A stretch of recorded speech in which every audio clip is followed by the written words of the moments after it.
Losing a spouse is one of the most painful experiences a person can go through. It's not just the emotional weight of grief, it's the overwhelming number of decisions that suddenly fall on your shoulders. In times like this, it's easy to make choices out of pain, loneliness, or pressure from others. But some decisions can lead to unnecessary regrets, financial difficulties, or even emotional setbacks that make healing even harder. The truth is, while grieving is personal, there are certain things you should always think twice about before saying yes to. In this video, we'll discuss 5 things you should say no to after losing a spouse, mistakes that many people unknowingly make, only to realize later that they weren't truly ready. These are the pitfalls that can make an already difficult time even more complicated. And by knowing them in advance, you can protect your emotional, financial, and physical well-being. Stay with me until the end, because these insights aren't just about avoiding mistakes. They're about making sure you navigate this chapter of your life with clarity, dignity, and the support you deserve. Now let's get started. Number 1, making big financial decisions too soon. One of the most common mistakes people make after losing a spouse is rushing into major financial decisions. It's understandable suddenly you're faced with bank accounts, insurance policies, investments, and possibly even the question of whether to keep or sell your home. In the midst of grief, it can feel like taking immediate action will provide stability or a sense of control. But the reality is, grief clouds, judgment, and making irreversible financial choices too soon can lead to regrets down the road. When emotions are running high, decisions that seem logical in the moment might not be the best for the long term. Many widows and widowers feel pressured by well-meaning friends, financial advisors, or even their own sense of urgency to sell their house, move to a new location, or make large investments. But the months after losing a spouse are a time of emotional adjustment, not financial risk-taking. The smartest move you can make is to pause. Give yourself time to process your loss before making choices that could affect the rest of your life. Take the case of 74-year-old Margaret. After losing her husband, she was told by multiple people that she should downsize her home immediately. The idea made sense. Less space to maintain, lower expenses, and a fresh start. So within a few months, she sold the house they had lived in for 40 years and moved into a smaller apartment in a different town. But once the shock of loss settled, she realized she had made a decision out of panic. She missed her familiar surroundings, her neighbors, and the sense of comfort her home provided. In hindsight, she wished she had waited longer before making such a big move. Financial decisions don't just involve real estate. Many newly widowed individuals are targeted by financial predators, people who see vulnerability as an opportunity. Whether it's unsolicited investment opportunities, high-pressure sales tactics, or even well-intentioned but uninformed advice from friends, it's crucial to be cautious. If someone is urging you to sign papers, make a major withdrawal, or invest in something quickly, take a step back. The best financial decisions are rarely the ones made in a rush. Another common mistake is giving away money or assets too quickly. Grief often brings a strong desire to help others, children, grandchildren, charities, or close friends. While generosity is a wonderful thing, making large financial gifts or dividing assets prematurely can leave you in a vulnerable position later on. What seems manageable in the moment might not be sustainable in the years ahead. Before making any major financial moves, it's best to consult with a trusted professional who understands your long-term needs and can help you plan wisely. The first year after losing a spouse should be about stabilization, not drastic financial changes. Experts often recommend the 1-year rule, which suggests waiting at least a year before making any irreversible financial decisions. This allows time for the initial emotional shock to pass, and for you to think clearly about what's truly best for your future. Losing a spouse is already one of life's most difficult transitions. The last thing you need is added stress from financial missteps that could have been avoided. Take your time, seek trusted guidance, and remember there's no rush. The best decisions are made with clarity, not grief. Number 2, isolating yourself from friends and family. After losing a spouse, it's natural to want time alone. Grief is deeply personal, and sometimes solitude feels like the only way to process the pain. But while taking moments to yourself is important, completely shutting out friends and family can lead to an even deeper sense of loneliness, one that makes healing harder. Many people fall into the habit of withdrawing, telling themselves they just need more time.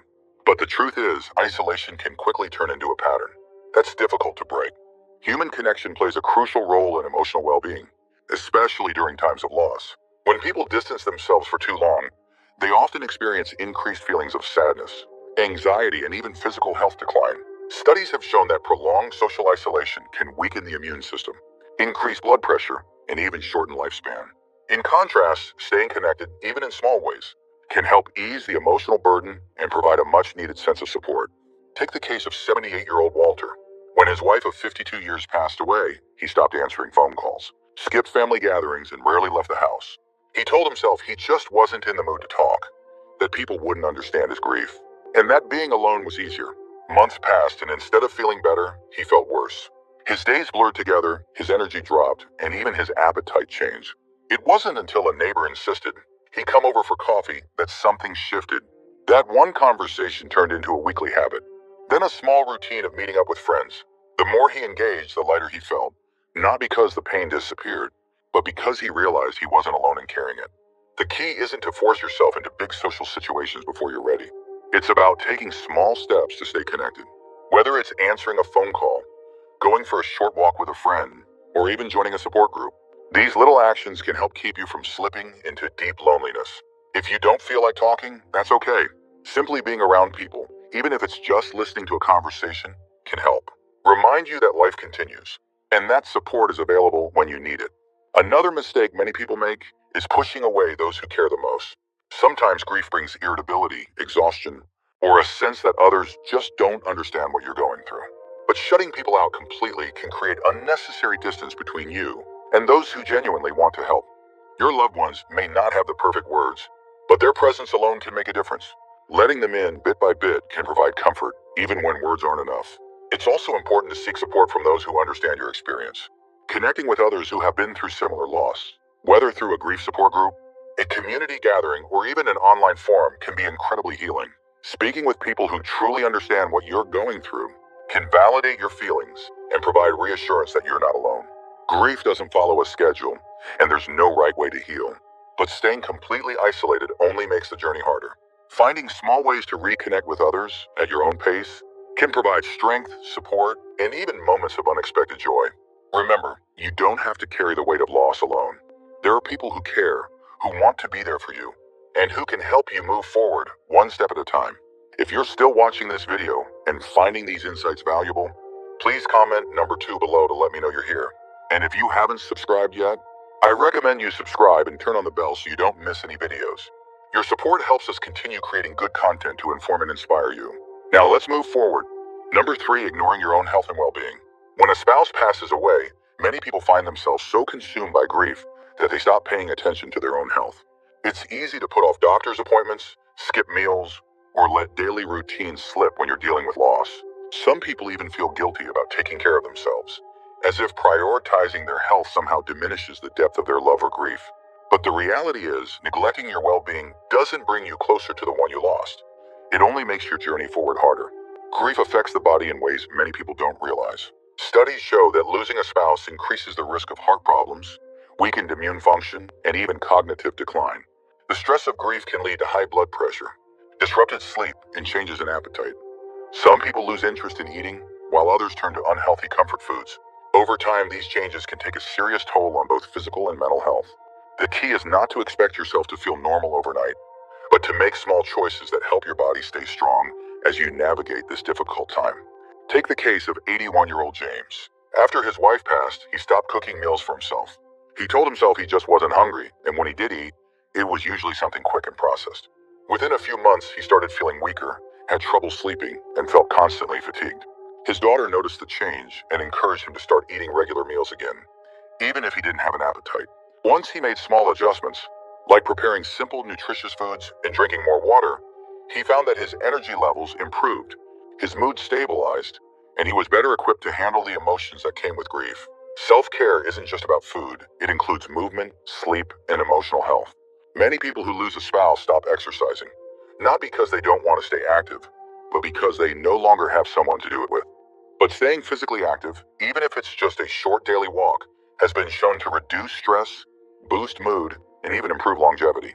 In some cases, joining a local walking group or exercise class can provide both physical benefits and much-needed social connection. Another common mistake is neglecting medical checkups. Many widows and widowers skip routine doctor visits or delay seeking medical care because they feel too overwhelmed.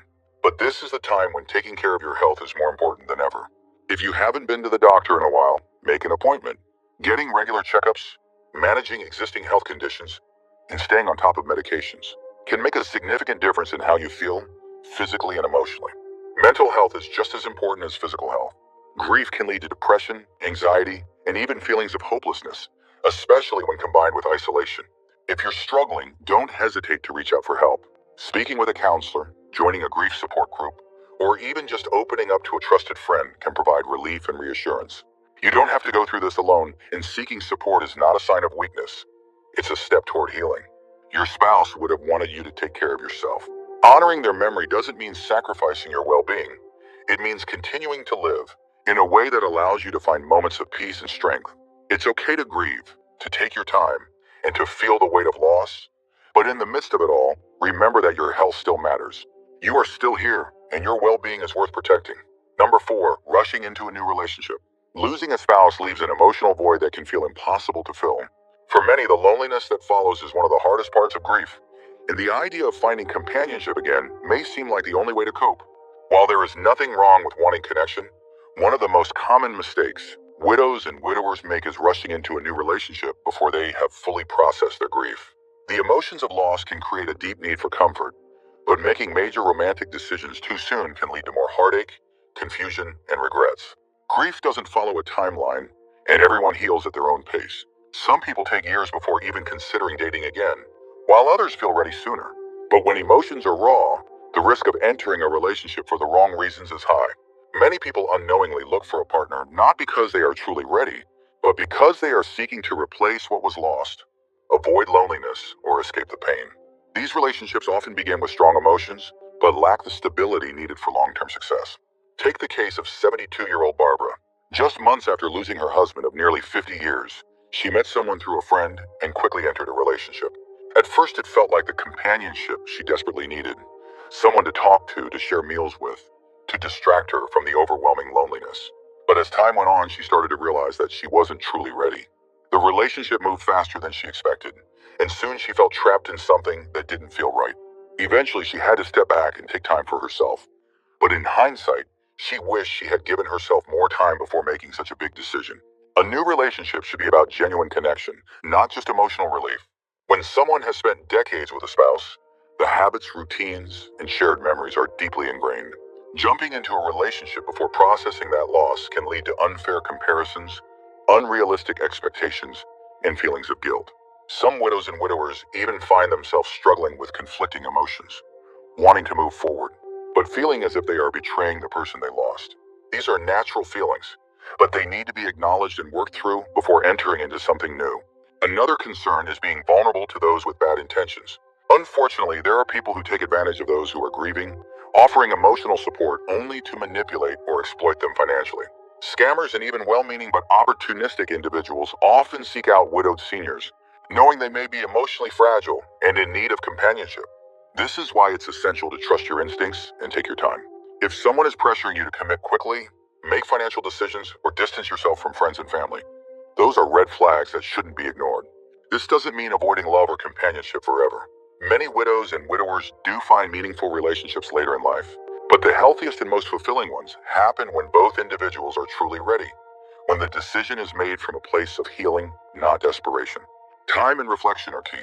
Taking the time to process grief, rediscover personal identity, and find peace in being alone before seeking a new partner makes a world of difference. If you do choose to date again, go at your own pace. Take time to understand what you truly want in a relationship, and make sure you're entering it for the right reasons. Talk with trusted friends or family members about your feelings, and don't feel pressured by anyone's opinions, whether they think it's too soon or that you shouldn't be alone. The decision is yours and yours alone. At the end of the day, grief and healing are deeply personal journeys. There is no rush, no deadline, and no rulebook. The most important thing is to take care of yourself first, so that if and when the time comes, any new relationship you enter is built on a foundation of strength, peace, and true companionship. If you're still watching this video and finding these insights valuable, please comment number 4 below to let me know you're here. And if you haven't subscribed yet, I recommend you subscribe and turn on the bell so you don't miss any videos. Your support helps us continue creating good content to inform and inspire you. Now let's move forward. Number 5, holding on to every possession without letting go. One of the hardest things to do after losing a spouse is deciding what to do with their belongings. Every item holds memories, and the thought of letting go can feel like losing them all over again. Many widows and widowers struggle with this, keeping every piece of clothing, every personal belonging, and every small item exactly as it was, afraid that moving or changing anything means erasing the life they shared. But while it's understandable to hold on, keeping everything indefinitely can sometimes make grief even heavier. preventing emotional healing and the ability to move forward. Holding on to some sentimental items is completely natural. There's no rule that says you have to get rid of everything.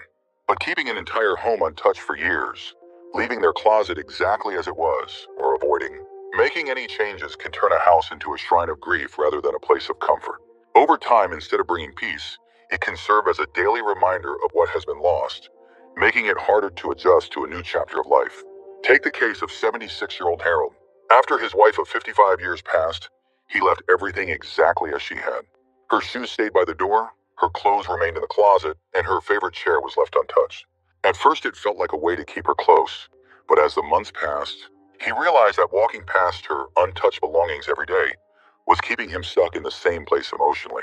He wasn't ready to get rid of everything, but when he slowly started donating some items, keeping only a few meaningful ones, he felt a sense of relief. It wasn't about forgetting, it was about making room for healing. Letting go doesn't mean forgetting or loving less. It means allowing yourself space to breathe. Instead of forcing yourself to make sudden changes, start small. Choose a few meaningful keepsakes, a piece of jewelry, a handwritten note, a favorite photo, and create a special space for them. Then when you feel ready, begin sorting through other belongings, deciding what truly holds meaning and what is simply taking up space. Another mistake people make is feeling pressured by others to get rid of things before they're ready. Friends or family members may mean well, suggesting that you should clear things out or move on, but this decision should always be made on your own timeline. If you're not ready, don't rush it. At the same time, be mindful that holding on to everything out of guilt or fear may be keeping you in a place of sadness longer than necessary. There is also an emotional balance in repurposing rather than just removing. Some people find comfort in turning an old shirt into a quilt, transforming a collection of letters into a memory book, or passing down sentimental items to loved ones who will cherish them. This way, their presence remains, but in a way that brings warmth instead of just sorrow. Ultimately, grief is not about things. It's about love, memories, and the bond you shared. No object can replace a person, but clinging to everything they owned won't bring them back either. Letting go in small and thoughtful ways is not an act of forgetting. It's a step toward honoring their memory while also making space for your own healing. Moving forward doesn't mean moving away from them. It simply means carrying them with you in a way that allows both love and life to coexist. Final thoughts. Losing a spouse is one of life's most profound and painful experiences. It changes everything, the way you live, the way you think, and even the way you see the future. But in the midst of grief, it's important to remember that every decision you make during this time has the power to either help or hinder your healing. That's why saying no to these 5 things, rushing financial decisions, isolating yourself, neglecting your health, jumping into a new relationship too soon, and holding on to everything without allowing for change can make a significant difference in your ability to move forward with strength and clarity. Grief doesn't come with a timeline, and there is no right or wrong way to process it. But one thing is certain, avoiding these common pitfalls can help you navigate this chapter of your life in a way that protects both your heart and your future.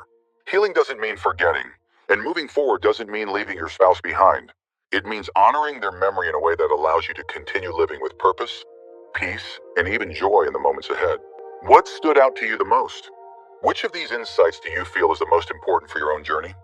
We'd love to hear from you, so leave a comment below and share one thing you learned today and how you plan to use it in your life.